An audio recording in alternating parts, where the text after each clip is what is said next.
you know how precious our life is? How do you not do simple thing because it's painful? Mm-hmm. And it's scary when you know, oh, it's time to do the thing. Darn it, I don't want to do the thing. You know how important it is. You're doing the things that you're supposed to be doing. And when you do that, you are going to come out of it a lot better. My surgeon was very honest. He said, we're going to fix you, but you won't be able to do the same things as you did prior. That's hard. You have to change that mindset of your level is here and you're still going to be able to go back and do it. It just may not look the same. I struggled with that, but I get to wake up every single morning and I get to run and do the things that I love.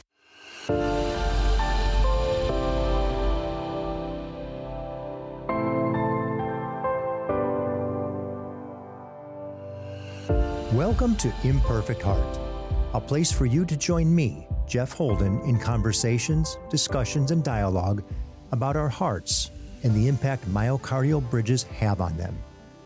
We'll talk with healthcare professionals, those in related fields that support our condition, and others just like us with stories of their myocardial bridge experiences. It's my intention for this content to inform, educate, entertain, and even motivate or inspire you in your personal journey on dealing with a myocardial bridge. Most importantly is to have you leave each episode with hope, knowing you're not alone and that what you're experiencing is real. Welcome back to this incredible discussion of two fantastic women sharing their very personal experiences from two very different time frames. Let's rejoin the conversation now as we transition from diagnosis to surgery and recovery. Veronica, you were actually the catalyst for this conversation because I knew you were so early on still when we talked. And I have a friend that's a cardiac nurse at the hospital system here in Sacramento, and she mentions she knows this guy, one of her good friends, has this thing called a myocardial bridge to one of her friends on the floor. And she goes, hey, I have a friend that has one of those things too. And so my friend, the nurse, calls and she goes, Jeff, you're not going to believe this. Somebody else has your condition and they live in the Sacramento area. They're in Folsom, California, which is 10 minutes from my house. And I'm like, oh, that's awesome. I said, do you think you could ask her, knowing HIPAA, would you please ask your nurse friend if she would ask her friend if I can call her just so I can figure out what the heck is going on? And sure enough, the person happened to be Sarah.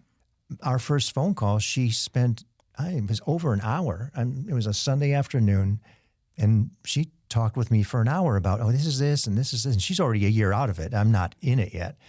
And I'm thinking, oh, God, this is going to be rough because how long until I can ride again? But she had already started running by then, too. And so we had just this wonderful conversation and have since maintained a relationship. So if you would go now to your next step, you get your surgery date, you're going to Stanford. It's not like you're going to Northern California for a vacation, even though you pack the bag and you're excited. It's a little bit different.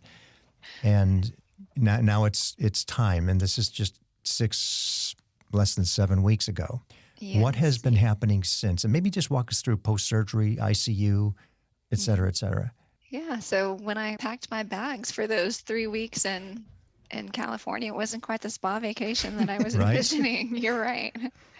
But man, it was the next best thing. The care that I received was world-class. So yeah, went up there for the week of testing, the surgery for the unroofing, followed by a modified ravage.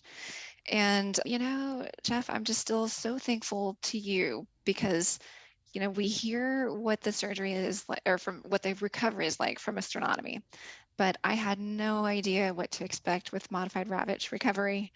And so I couldn't prepare myself before. And when I got home and I was feeling terrible, I reached out to Jeff and sent him a message and said, hey, you're the only one I know. When do you feel better? I think was the gist of the message because, man, I was struggling. Let me just add for the people who don't know what this modified ravage procedure that Veronica is talking about, we have the sternotomy. So we're like most others who have the sternum cut down the center. And then the surgeon, in our case, it happened to be the same surgeon, Dr. Boyd, finishes up and he pins that back together as it would be closed. And then the thoracic surgeon comes in because our sternums are deeper into our chest, causing pressure on our hearts. At least in my case, I'm assuming it'll be something similar to yours too. They don't want to do all this work on the heart and then still find out that the sternum's putting pressure on the heart. So they have to lift the sternum. And that's what the modified Ravitch procedure is. And it requires cutting ribs from the sternum. So not only do you have the healing process of the incision from the thoracotomy or sternotomy, now you have ribs that have to grow back to the sternum that's been adjusted in some way, shape, or form to relieve the pressure on the heart. So, yeah, it's it's just a little more fun in the healing process. But as a functional process, it heals at the same time. It's still roughly a 12-week process. And I remember talking to Dr. Boyd about it. I says, okay, Dr. Boyd, we're going to do all this. And he goes, you're going to get your buddy, Dr. Barry, and he's going to come in and we're going to do all this stuff. And I said, so what's all like? And he goes, well, yours is going to be a little different. Yeah, it's going to be a little more painful. And I'm thinking, you don't really want somebody to tell you this is going to hurt more, because all you can think about is more is relative on a scale. What does more, what does more mean? And that's, you're still in that space a little bit.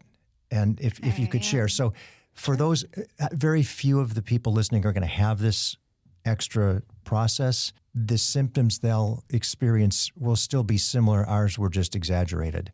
So I think for them, they can hear us and go, whew, I'm glad I don't have that.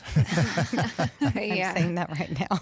Right? Glad it was just the cut that you weren't even thinking of. You're thinking a little bikini cut kind of thing, right? Sweater cut? Like a sweater cut, it's just right here. Yeah. So you go through your surgery, you get to ICU. Yeah, so you're right. It's true that there's a little more apparently pain. I've never had a sternotomy, so I can't compare, but apparently it's true that there's a little more pain when the modified Ravitch is involved. I got a little bonus time in ICU. I didn't get out of there until Saturday night from, the Thursday morning surgery. And my blood pressure is just normally a little bit low. So it was, I was having a little bit of trouble with that, trouble keeping oxygen up and pain control. Goodness, it was just a real feat for them to be able to get on top of pain and nausea. So I had a little extra time in ICU, but great care while I was there. And, I don't want to scare anyone away from surgery, make anyone nervous about the pain, because I think everyone who's had this says it's painful, it's rough, but you can do it. And that's so true. I mean, it's just going to be rough for a little bit. They take great care of you. They do everything they can to help you. And it's just something you kind of have to get through, and you do make it. And when I reached out to you, Jeff, about 3 weeks, I think, post-op, and said, when does this get better? He said it will, and it does. Dr. Schnicker told me in my follow-up at 1 week that typically with the unroofing that people start feeling better, at week 3 to 4 post-op.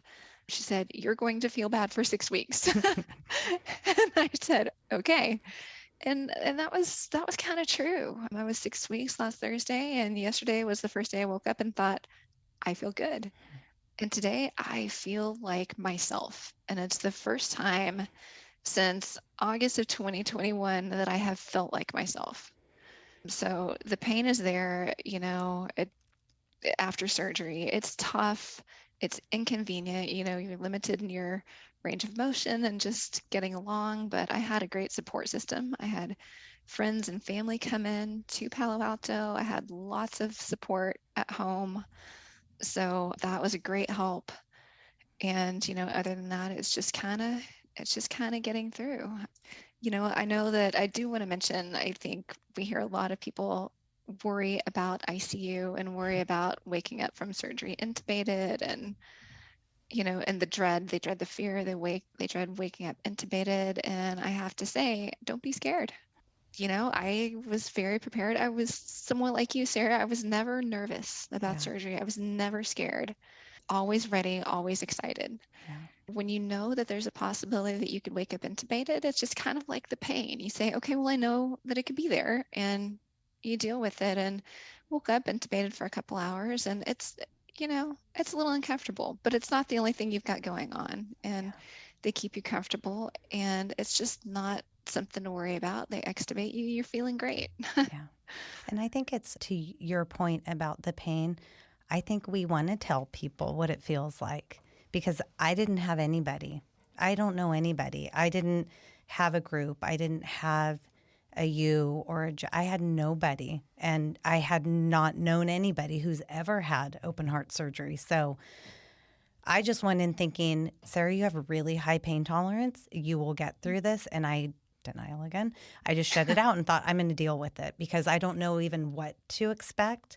I didn't have the extra. So I think that probably alleviated a lot of my pain because I didn't have that. But I like that you say, and Jeff has said, and I talked with you because you had the bar. I'm going to get there. Okay, good. So I don't want to surprise anybody, but I would be so thankful to hear somebody say, this is the amount of pain and this is how long, because then you have something to grasp.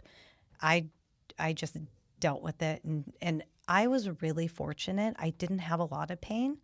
In the hospital, I had really, really bad headaches and I had back pain. I don't know if either one of you had back pain. Yeah. We bad. talked about Sure that. Yeah. did. Yep. But when I got out, my pain went away about 2 weeks, after 2 weeks. Not to say I think it was so painful that you also forget. So when I talked to Jeff the other day, I'm like, okay, I have to figure out how much in pain was I? Because you forget about it. You just kind of let it. It's been a year and a half now. But I started thinking about it over the next couple of days and thought, yeah, for the first 2 weeks. And then I talked to my husband, how much pain was I really in? Because I will pretend like I wasn't in as much pain. So he reminded me, you could not, you were in a lot of pain. But 2 weeks for me, but again, I didn't have. My bone was never sore, but I was also told that could be possible. Like you could have the surgery and not have that extreme bone pain, and some people could have even more extreme bone pain. But yeah, it's painful in all sorts, and everyone's going to have their own things. I had a really, really hard time probably about 6 months after, where I would have this intense, I think it was muscle spasming, where you felt like you were going to throw up. I could not focus. Nothing. I was taking so much Advil and anything I could get my hands on. And I don't take that typically. Like I didn't grow up with medicines. I heard. We're going to get to that in a second. But I couldn't even bear it.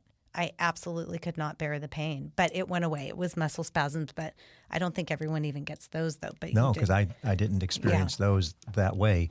I'm going to refresh your memory, Veronica, on something as we talk about pain management, because it is significant. And the hospital is the first one to say we want to manage the pain because we want you to be able to do things and not do them because of the pain. So they give us a regimen of what we can tolerate.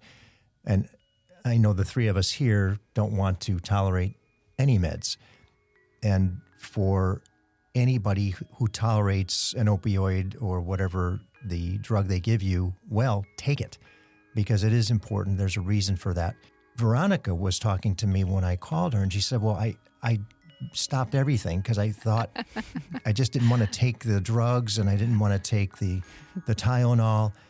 And 2 days later, after everything had cleared your system, you were in excruciating pain, if I'm not mistaken. You took nothing? Nothing.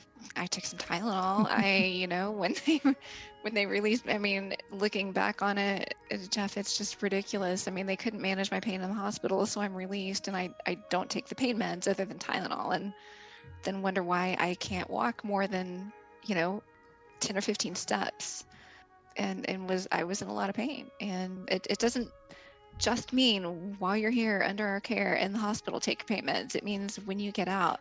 And Sarah, I'm the same. I have a high tolerance to pain. I thought, if I can handle this, I can push through it. Mm-hmm. I think as athletes also, we push through so much pain and you ignore it and you just grit your teeth and you go. Mm-hmm. And I kept doing that, but I was so limited.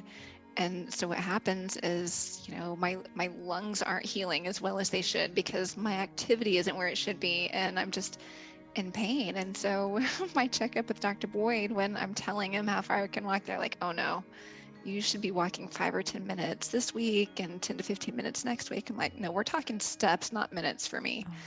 And so they got me back on the pain schedule. No, you need to take this painkiller.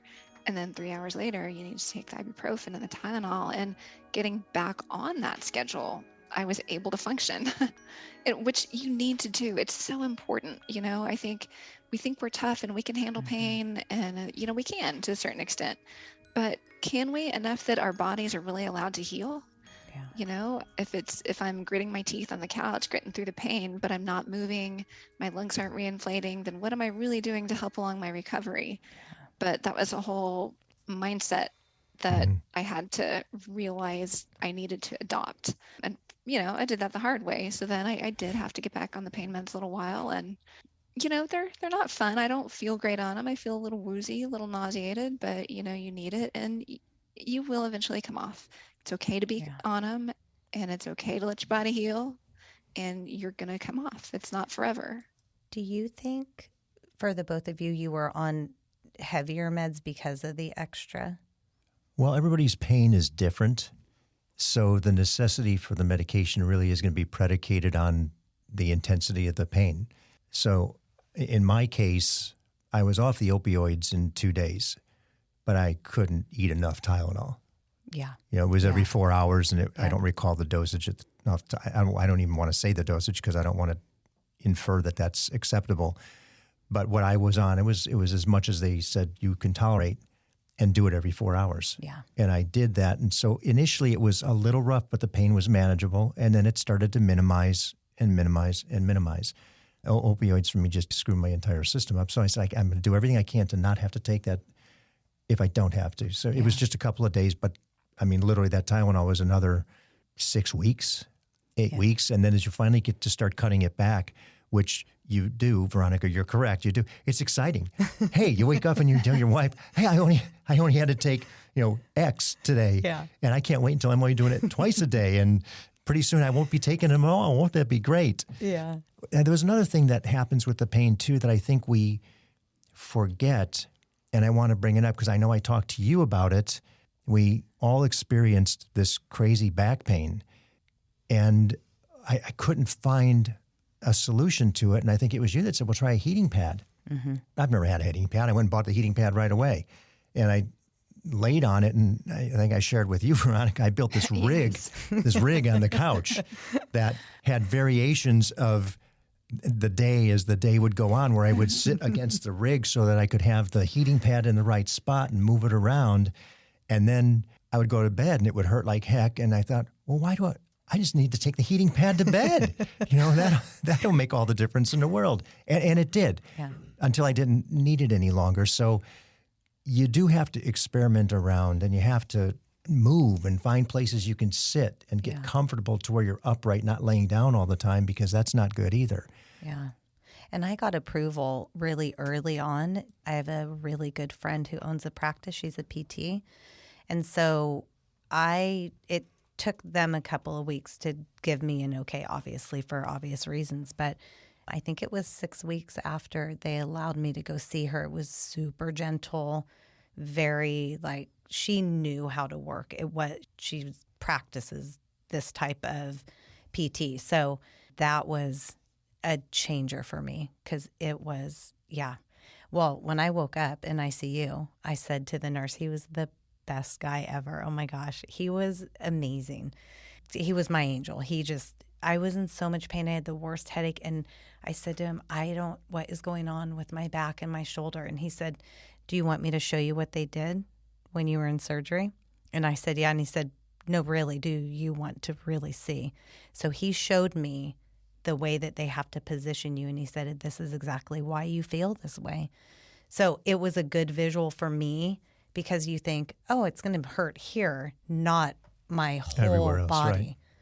So it took a long time. And actually, my collarbones are still kind of a little wonky. And I have seen, I go back to my PT. She helps like rearrange it a little bit, and I have a masseuse who also does it as well. But they'll never be straight again, which is fine with me. I'm okay with that. I can run. Small trade-off, but that's Yeah. good to hear.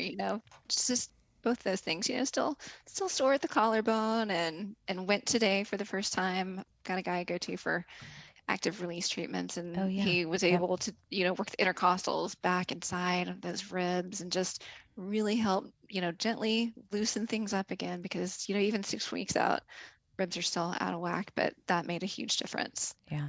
So I don't know if I ever asked this of you, Jeff, when you breathe, so because I'm assuming that is even more painful because you actually had ribs that were cut. So I feel like for me. I Oh, don't yeah. know. Yeah. Breathing, Okay. they give you the little spirometer and they tell you you're getting out and now do this thing, 3-4 times a day. And I'm going to be religious about it because I want to be able to breathe. It hurts like hell to take a deep breath, especially if you're trying to minimize the pain meds. And then you have to blow it out hard into the spirometer, and that hurts like hell. Yeah. And you get used to it. But again, that's very critical. It really is. Again, for anybody has recovering from the surgery, the spirometer is important because it gives your lungs the volume, and you need that. And I kept thinking to myself, I said, well, if all that's been cut and moved around and opened up, maybe I can get more air in there now because it's a little loose. So I'm going to take these big, big, deep breaths and push really, really hard and push it all out. And I don't know if it made any difference, but it was a good idea. I was thinking, I'm going to get more. This is going to help my running. That's all I kept thinking too. I was the same. Same here, Sarah. I'm going to be so fast. Do me wonders. The person who came to my house, you know how the nurse comes to your house for 2 weeks after? Did you have this? No. Oh, you didn't? No. Did you?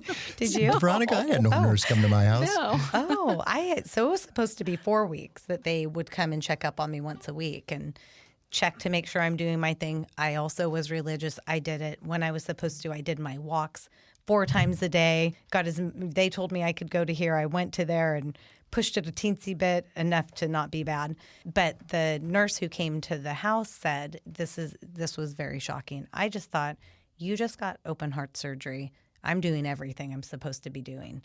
And so I was talking to him. He was young, and he said, I just went and visited somebody else who had the same, not myocardial, something else, open heart surgery. And I got to their house, and they were drinking soda and playing video games and had not touched Anything. nothing. Wow. Nothing. And I thought, you know how precious our life is? How do you not do simple thing because it's painful? And it's scary when you know, it's time to do the thing. Darn it, I don't want to do the thing. But he said, you know what? The nurse said, we basically said to this person, we're not coming to you because we want to come to people like you. You know how important it is. You're doing the things that you're supposed to be doing. And when you do that, you are going to come out of it a lot better. And even though I don't know necessarily what they said to you, Veronica, but my surgeon was very honest. He said, we're going to fix you, but you won't be able to do the same things as you did prior. That's hard. And I know you and I have talked about that. And you have to change that mindset of your level is here and you're still going to be able to go back and do it. It just may not look the same. I struggled with that on my first training for my marathon. I mean, it was so hard to mentally have to not do what you do before until I did the marathon and I thought, I got to do this again. Who cares what the time is? I get to do it. I get to wake up every single morning and I get to run and do the things that I love. And I'm not tired like I used to be.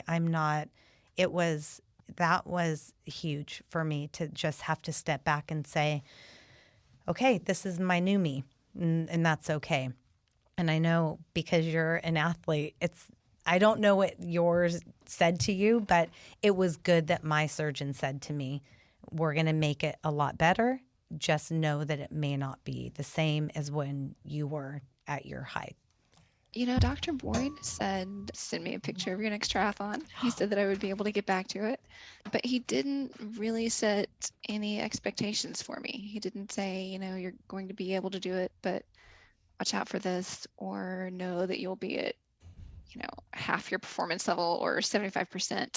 So I don't know that yet. I mean, I guess I'll see when I'm Yeah. able to. But for you, what was your return like back to training? How did you approach it? When did you start, and how did you increase, and So how did you know what to do? yeah, I got to start running at 12 weeks, and my friend who's a PT is also a runner, and so she specializes in recovery.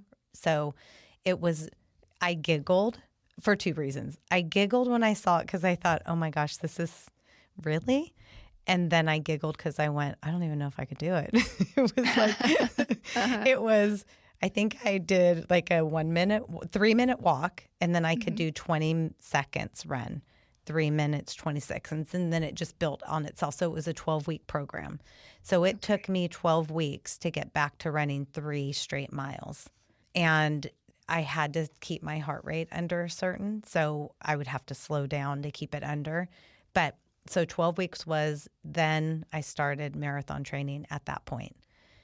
But again, marathon training at 3 miles was my long run on a Saturday. Yeah. Other than like, normally we would jump out and do 10 or something to be our Right. base. Little different Little base. different. And that Yeah. 3 miles was not pretty, and I was not a nice person. And thankfully, my best friend who runs with me bared with me, because it was really humbling to me. I thought, oh, this is why people maybe don't like running. It's really hard. It's really hard. And now were the new limitations self-imposed, or is it because of the surgery? Did you say, okay, I need to keep it at this pace, or HR under this level? So that was doctor first. So the Okay. first 12 weeks, he said, I can't have it go over a certain amount. Okay. And then once that was, I went back and they said, okay, you're good to do whatever you want to do. But then the fear set in for me. That's when I started having a lot of fear. And I think that probably still holds me back a little of pushing. I just don't push like I have pushed before, because it's scary. And I think if I could just stay here, I'm fine. I just want to run. And then we were talking earlier, and I did a 50 miler this past week. And that was, I'm out there like smiling the entire time, because I think I get to do this still. I'm not going to push it, because I'm not going to ruin this and the ability. Because they actually said to me initially, you can't do anything over 26 miles. And I said, okay. So then my friend asked me if I wanted to do the AR-50, and I said, well, let me ask my doctor and let me ask my surgeon. And so I did, and I was very honest with them. I said, here's what I want. This is what I've been doing. Am I okay to do it? And they said, as long as you smile and you breathe, we will let you do it. But you're never going over 50. I'm like, okay, I won't do it anymore.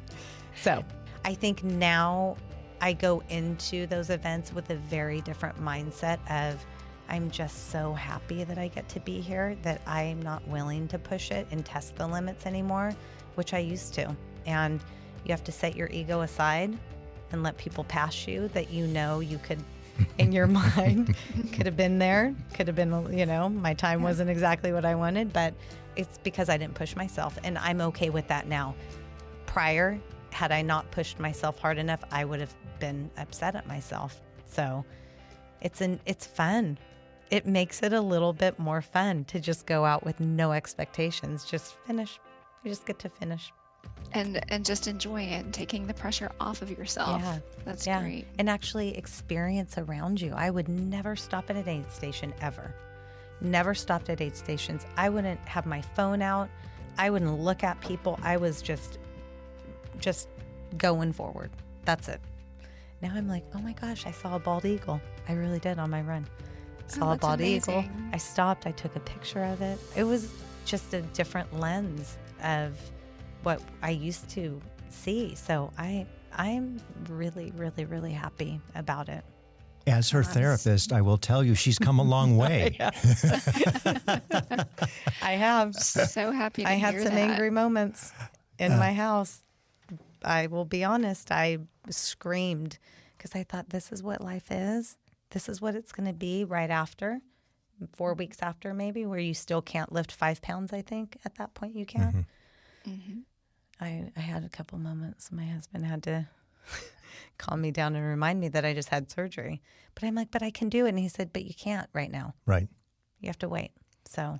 And I think one of the things you'll find as well, Veronica, you're 6.5 weeks, let's say, even at 12, that's where I was cleared to get on the bike on a trainer in the garage or wherever you have your trainer. And they said, it's okay. You could ride, but what if you fell? You know, then you're going to make a mess of all the work we just did. And I said, oh, okay, well, that makes sense because I think I can ride. And I'm like, it's not about the ride. It's not about the heart. It's about the damage you could do if you fell on the bike.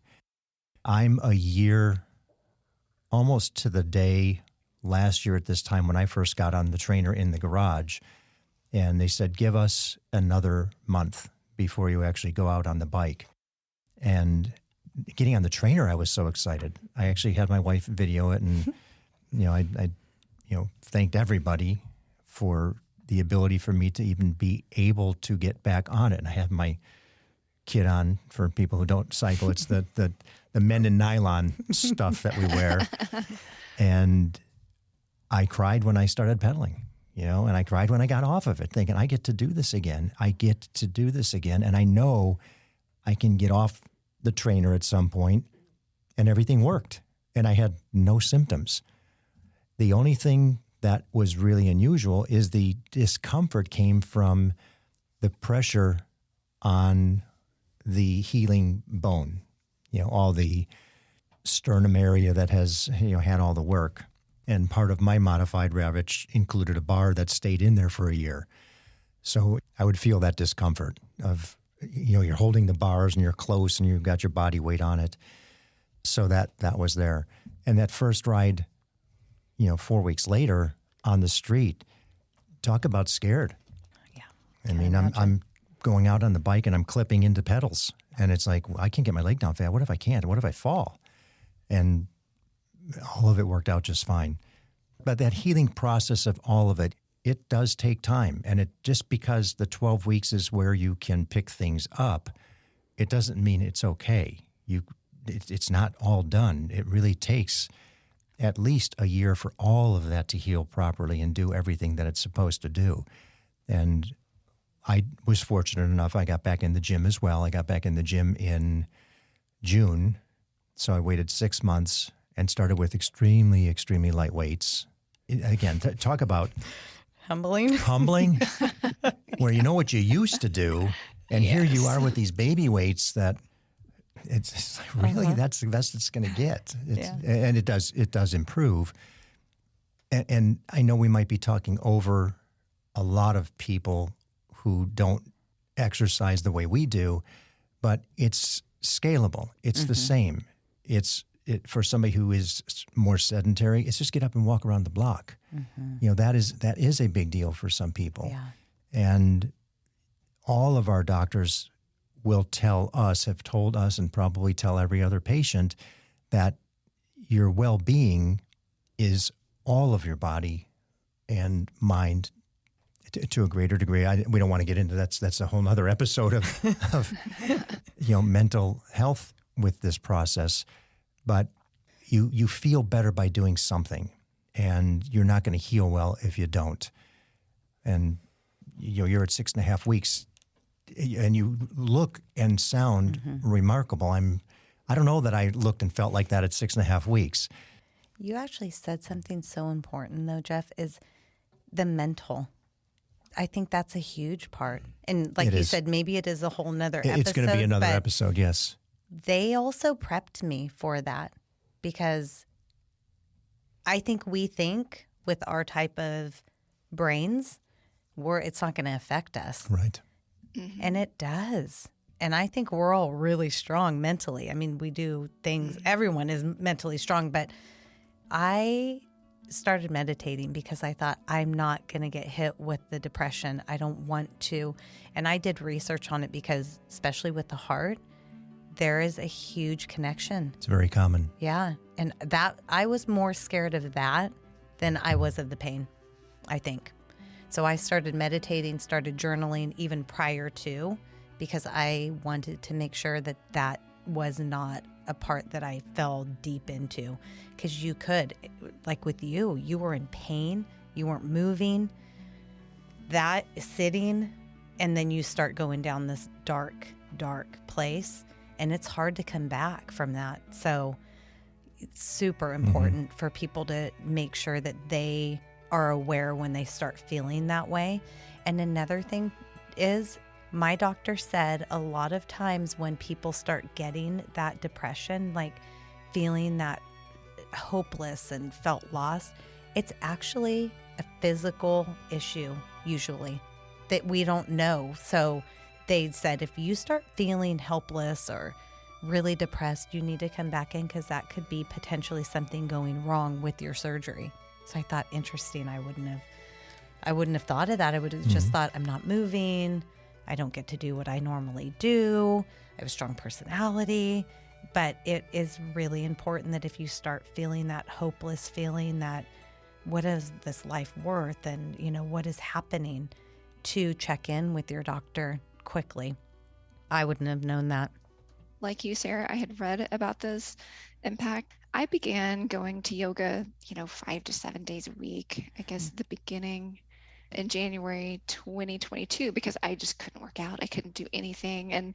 But the only yoga that I could do was just more the yin yoga. So really it's like an hour-long stretching class. Yeah. I couldn't hold any body weight. It's none of the typical warrior poses or anything. So it's just yin yoga, an hour-long stretching, but beginning has meditation and end has meditation. And that really helped mentally prepare me as well. Sarah, I think what you were saying makes sense. You need to kind of prepare yourself for it.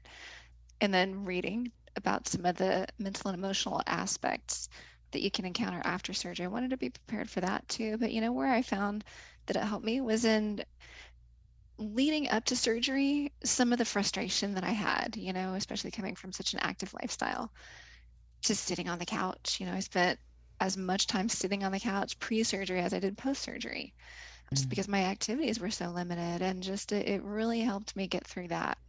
It helped me in the testing, it helped me get through testing. It helped me when you wake up intubated, you're just totally chill because you've learned to relax and you've learned how to work through things and be patient.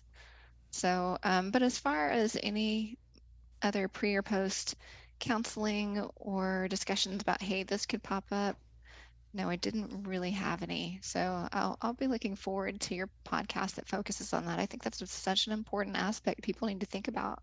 Yeah. People do experience it, and they may think it's just them.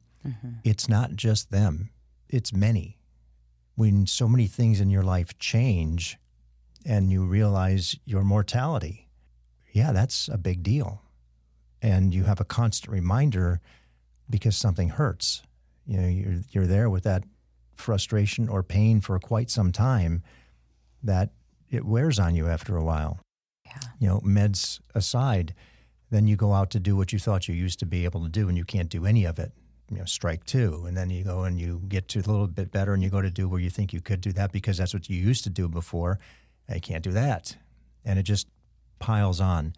I think the awareness and recognition of the gift we've been given to get up every day again as a result of the surgery, because I think all of us, and many people, including the Facebook group, anybody I talk to that's got this symptom, we all have this concern when we don't know you could die, and you just don't know if this thing's going to kill you, and if it is, when.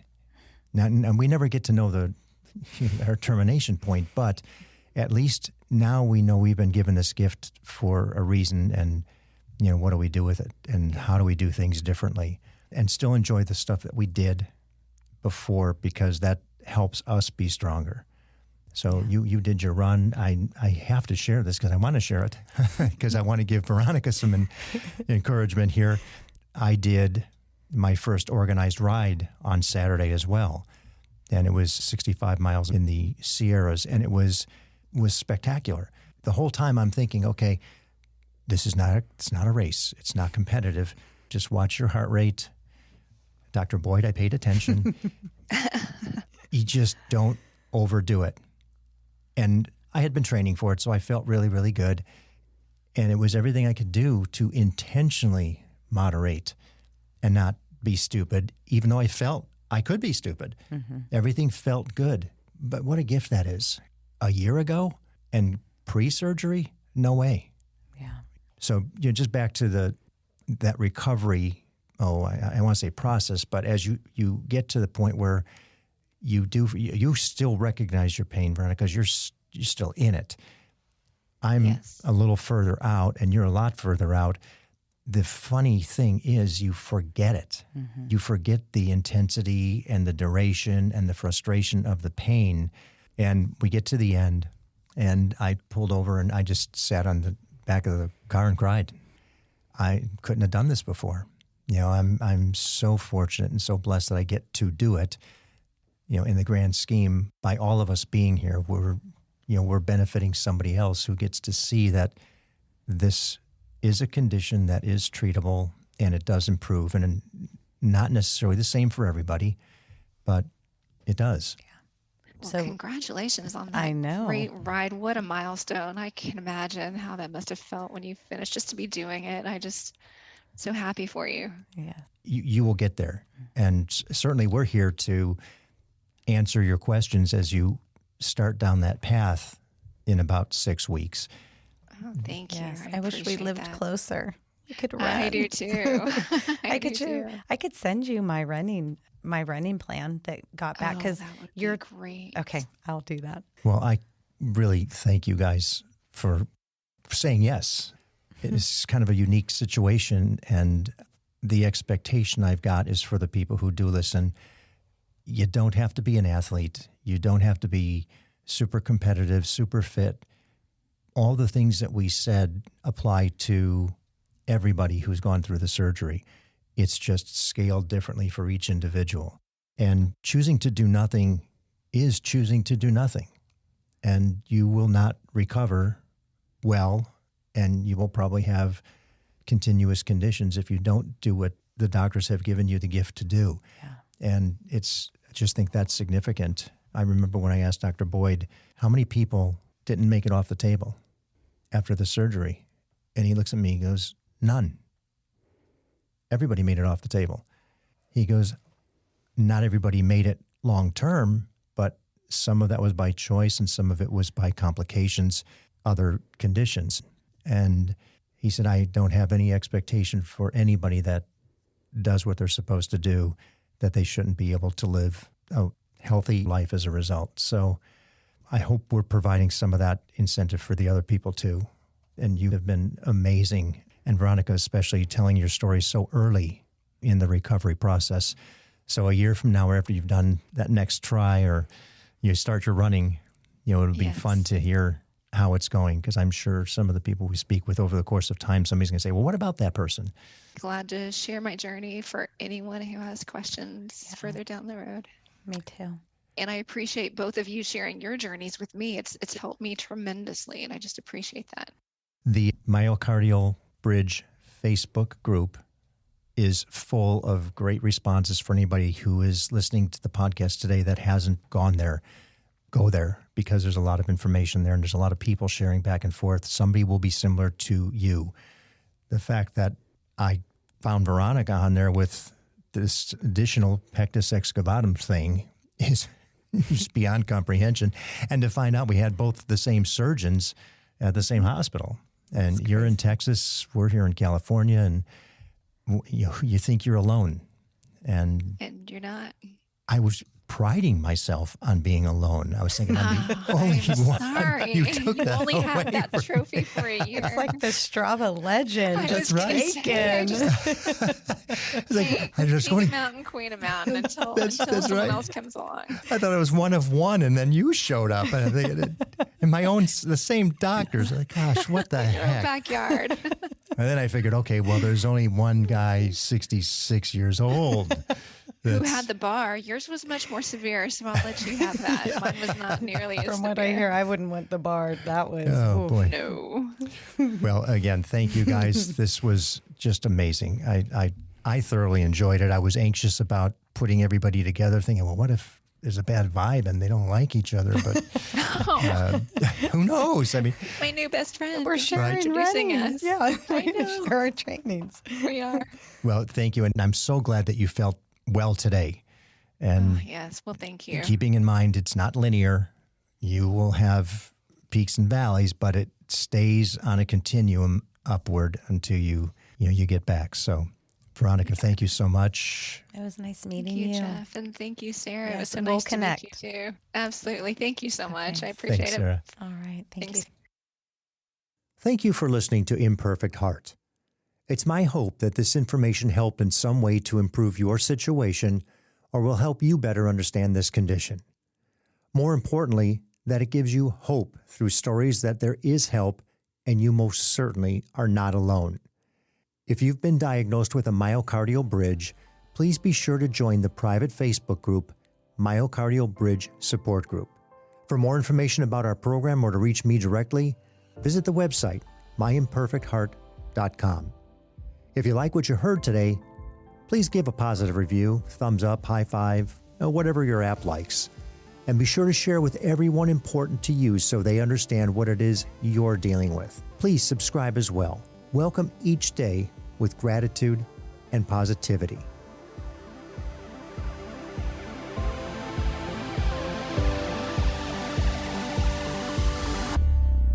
The views and opinions expressed in this program are solely those of the host and the guest and are not intended to provide, nor are they a suitable substitute for, professional care by a doctor, therapist, mental health professional, or other qualified medical professional. Imperfect Heart is a production of Hear Me Now Studio.